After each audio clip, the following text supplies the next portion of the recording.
வணக்கம். ஆகாஷ்வாணி புதுச்சேரி செய்திச் சுருக்கம் வாசிப்பவர் வாசுகி சந்திரசேகரன்.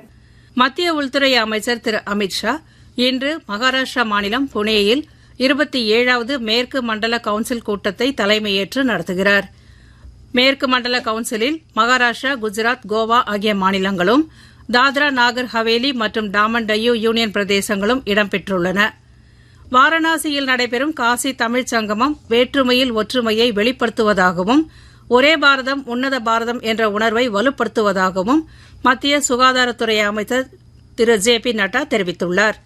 காசி தமிழ்ச் சங்கமத்தில் கலந்து கொண்டு உரையாற்றிய அவர், நமது நாகரீகம் மற்றும் கலாச்சாரத்தின் மையங்களாக தமிழகமும் காசியும் விளங்குவதாக கூறினார்.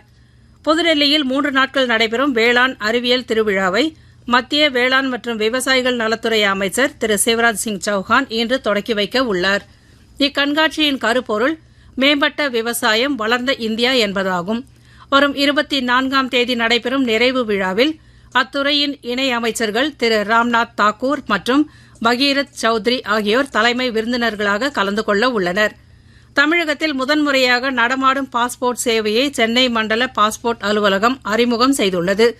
கிருஷ்ணகிரி மாவட்ட ஆட்சியர் அலுவலகத்தில் 3 நாட்கள் செயல்பட்ட இந்த நடமாடும் பாஸ்போர்ட் சேவை மூலம் ஏராளமானோர் பயன்பெற்றனர் என்று மண்டல பாஸ்போர்ட் அலுவலக அதிகாரி திரு விஜயகுமார் தெரிவித்துள்ளார்.